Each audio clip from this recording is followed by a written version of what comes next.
आले देवाजीचे म्हणा तिथे कोणाचे काही चाले ना. तर अशी आपल्याकडं एक म्हण होती. पण आता ही म्हण पण आहे आणि एक आपलं चरण सुद्धा आहे अभंगामध्ये.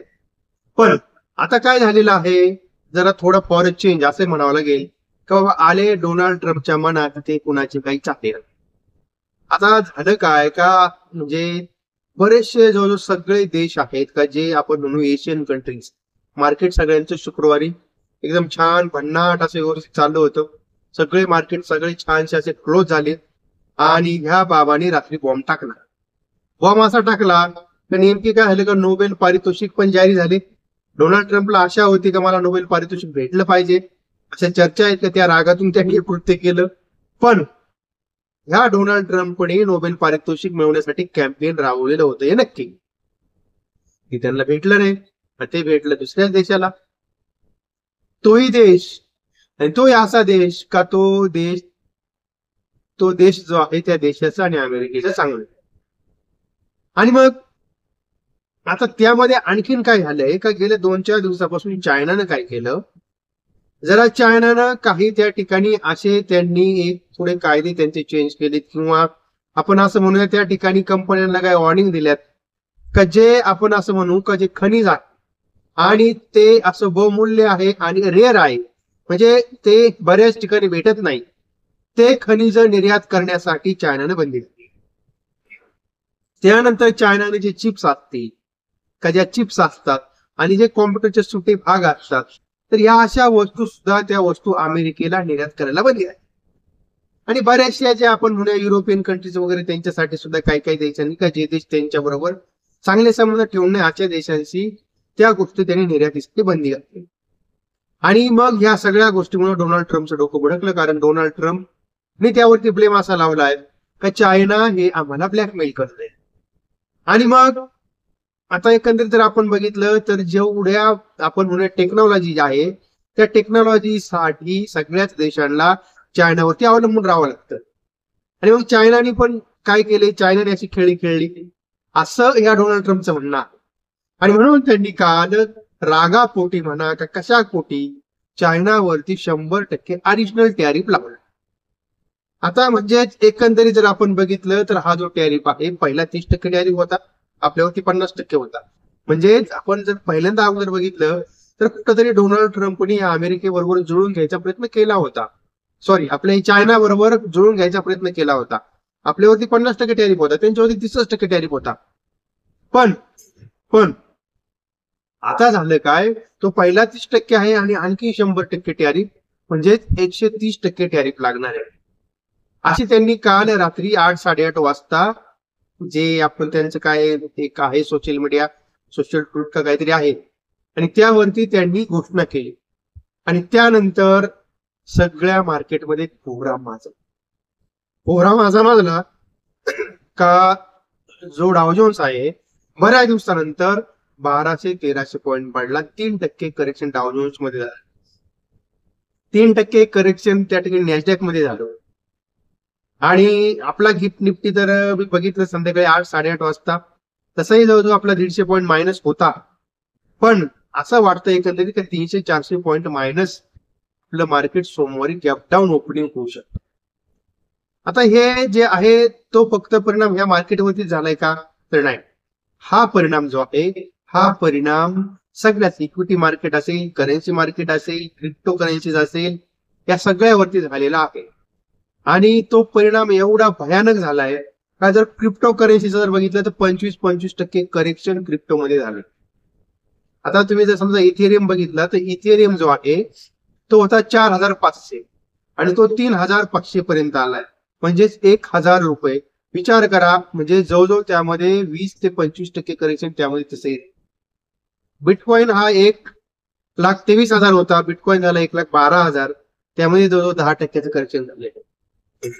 म्हणजे एका दिवसामध्ये क्रिप्टो करन्सीची वाट लागली. मार्केट जे आहे ते डाव जोन्स आपण बघतोय तसं लाईफ टाईम हाय वरती होता. तिथेही त्या ठिकाणी आणखीन एक प्रॉब्लेम चालू आहे, तुम्हाला मी म्हणजे कायम सांगत होतो.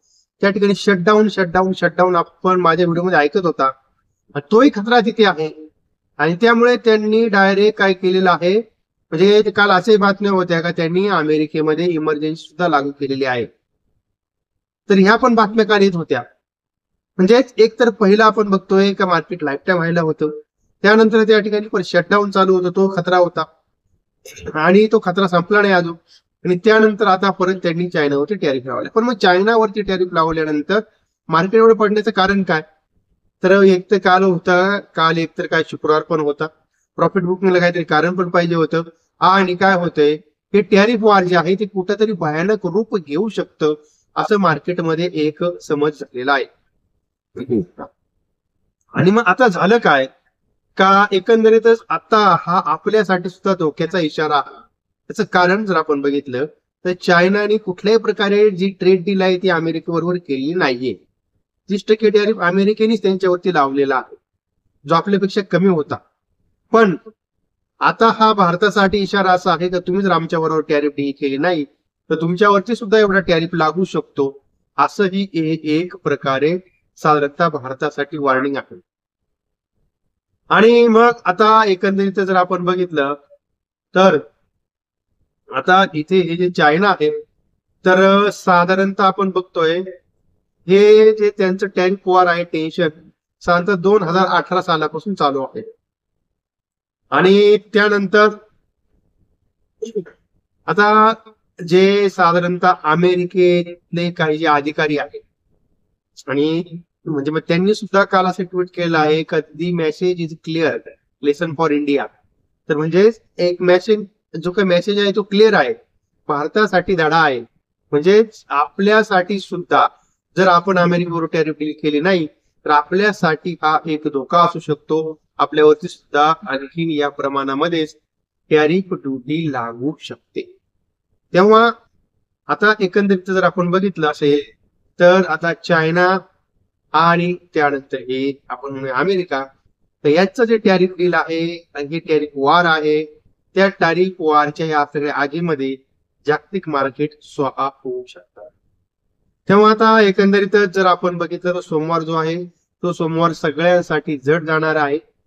आपण जर बघितलं असेल तर जपानचा फ्युचर 5% डाऊन होता, जो म्हणजे आपल्याला सगळ्यांना माहिती आहे का आपलं म्हणजे सगळे मार्केट क्लोज झाल्यानंतर जे फ्युचर अमेरिकेमध्ये ट्रेड करतात, मी त्याची गोष्ट तुम्हाला करतोय. तर ते जवळजवळ 5% डाऊन होता, जपानचा 5% डाऊन होता, नंतर हाँगकाँगचा 5% डाऊन होता, चायनाचा 2-3% डाऊन होता. आणि आपला गिफ्ट निफ्टी जो आहे तोही अजून म्हणजे आपला काय होतंय का आपलं मार्केट आणि गिफ्ट निफ्टी क्लोज झाल्यानंतर बराचसा फॉल तिकडे त्या ठिकाणी डाव जोन्स मध्ये झालाय, त्याचे रिॲक्शन येणं बाकी आहे. म्हणजे सोमवारी जर आपण बघितलं तर साधारणतः 400 पॉईंटचं आसपासचं करेक्शन, 400 ते 500 पॉईंटचं मार्केटमध्ये बघायला मिळू शकतं. मग तेव्हा आता नेमक्या बघूया, आता हे जे आहे जो नवीन 100% टॅरिफ डील लावलेला आहे, जो टॅरिफ लावलेला आहे तो टॅरिफ 1 नोव्हेंबर पासून लागू होणार आहे.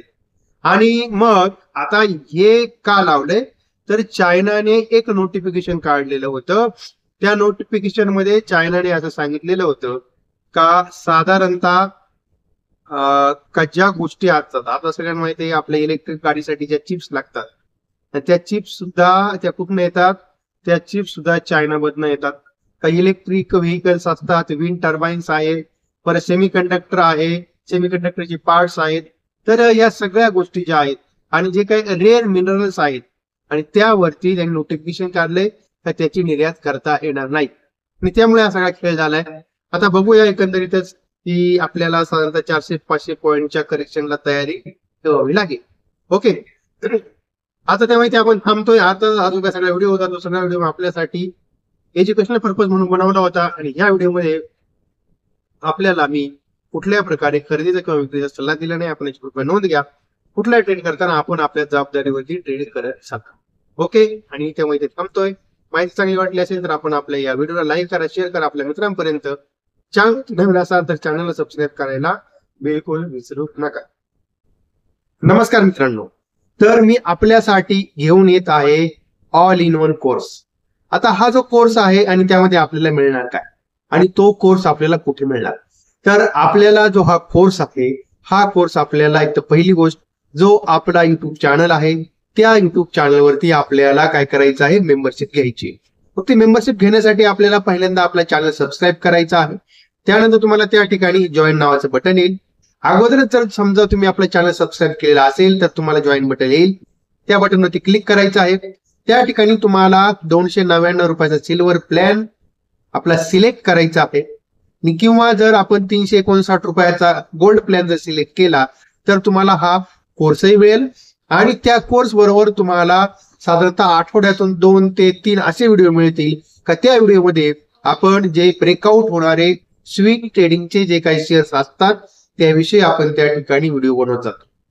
आणि आता हा जो ऑल इन वन जो कोर्स आहे त्यामध्ये काय भेटणार आहे, त्या कोर्समध्ये तुम्हाला भेटणार आहे स्विंग ट्रेडिंग कसं करायचं, त्यानंतर तुम्हाला ऑप्शन ट्रेडिंग कसं करायचं, फॉरेक्स ट्रेडिंग खास करून गोल्ड मध्ये कसं करायचं, आपण त्याचं तुम्हाला प्रात्यक्षिक दाखवणार आहे, त्याचं तुम्हाला बॅक टेस्ट दाखवणार आहे. तर ह्या सगळ्या गोष्टी मग तुम्हाला त्यासाठी तुमचा जो ट्रेडिंग व्ह्यू आहे आणि त्यामध्ये कुठला इंडिकेटर टाकायचा आहे, कसा सेटअप करायचा आहे आणि त्यावरती कसा ट्रेड घ्यायचा आहे, स्टॉप लॉस कसा लावायचा आहे, टार्गेट काय ठेवायचं आहे, ह्या सगळ्या गोष्टी तुम्हाला यामध्ये शिकवल्या जाणार आहेत. त्यासाठी तुम्हाला फक्त पे करायचे आहेत 299 रुपये. आणि जर तुम्हाला नंतरही जर कंटिन्यू स्विंग ट्रेड पाहिजे असतील तर त्यासाठी 359 रुपयाचा प्लॅन तुम्हाला घ्यायचा आहे. आणि तुम्हाला जर असं वाटत असेल का बाबा मला आपल्या युट्यूब वरती नको बघायला तर त्यासाठी आपलं संदीप कोटवळ नावाचं ऍप आहे. त्याही ऍप वरती आपण हा जो कोर्स आहे तो कोर्स आपण त्या ठिकाणी ठेवलेला आहे. आणि तुम्हाला त्या कोर्समध्ये त्या कोर्सची आपण जी काय फी ठेवली आहे ती फी आपली आहे वन टाइम 5,000 रुपये. पण आता तुम्हाला त्यामध्ये वन टाइम 5,000 मध्ये तुम्हाला परत पैसे भरायची गरज नाहीये. तुम्हाला त्यामध्ये हा कोर्सही मिळेल आणि जे स्विंग ट्रेड असतात त्याचे तुम्हाला व्हिडिओ सुद्धा भेटतील. आता युट्यूब मध्ये काय तुम्हाला हे पैसे मंथली भरायचे आहेत, दर महिन्याला भरायचे आहेत. तुम्हाला दर महिन्याला समजा 299 प्लॅन घेतला, दर महिन्याला 299 रुपये तुमचे कटिंग होतील. पण तुम्हाला त्यामध्ये दर महिन्याला कमीत कमी 10 ते 12 स्विंग ट्रेडिंगचे चांगले चांगले तुम्हाला व्हिडिओ मिळतील आणि त्याचा तुम्ही लाभ घेऊ शकता. जर हा लाभ आपल्याला घ्यायचा असेल तर आपण एक तर आपला चॅनल सबस्क्राईब करा किंवा जो आपलं संदीप कोटवळ नावाचं ऍप आहे प्ले स्टोरला त्या ऍप वरती जा आणि त्या ऍप वरती जाऊन आपला कोर्स तुम्ही त्या ठिकाणी बाय करू शकता. ओके. आणि मग आपल्याला जर समजा मार्केटमध्ये ठीकठाक पैसे कमवायचे असतील तर त्याकरता हे सगळ्याच गोष्टी आत्मसात करण्यापेक्षा कुठली तरी एक छोटीशी गोष्ट पण जर तीच आपण कंटिन्यू जर केली तर तुम्हाला त्यामध्ये चांगल्या प्रकारे प्रॉफिट होऊ शकतो.